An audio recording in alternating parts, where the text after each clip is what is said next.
Matahong mga kabuntagon, mga kapaglaom.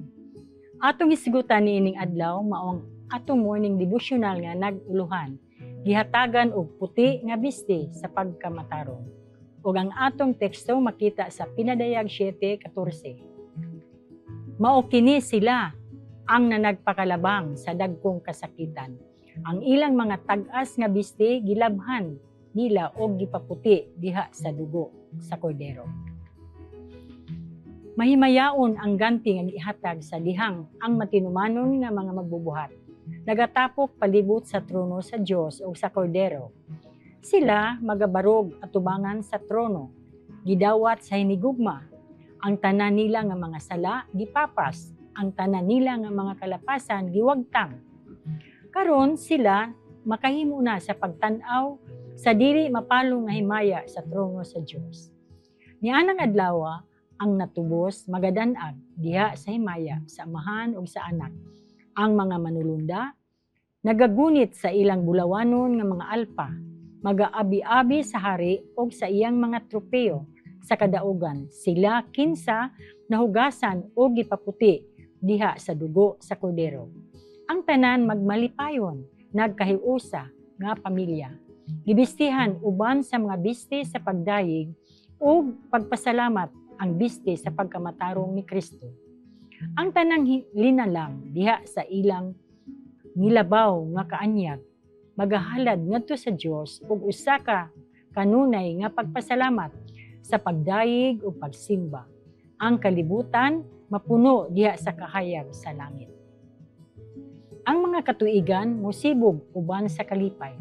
Ang kahayag sa bulan mahimong sama sa kahayag sa adlaw. Ug ang kahayag sa adlaw mahimong kapilo kaysa kung unsa kini karon. Sa maong talan-awon, ang bituon sa kabuntagon magahiusa sa pag-awit.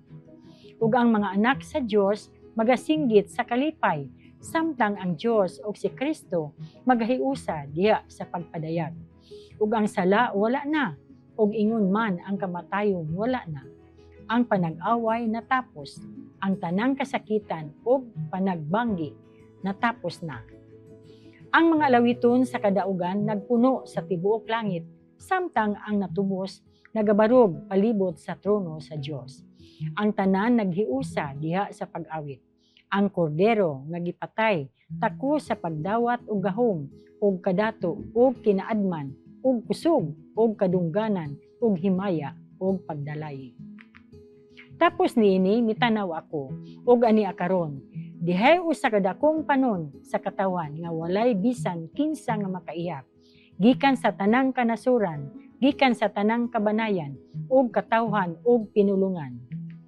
Nga sa atubangan sa trono ug sa atubangan sa kordero na nagtindog sila nga nanagsulog ug maputi ug tag-as nga mga biste ug na nagdalag mga palwa sa palmera diha sa ilang mga kamot ug na nagsinggit sa makusog nga tingog nga nag-ingon.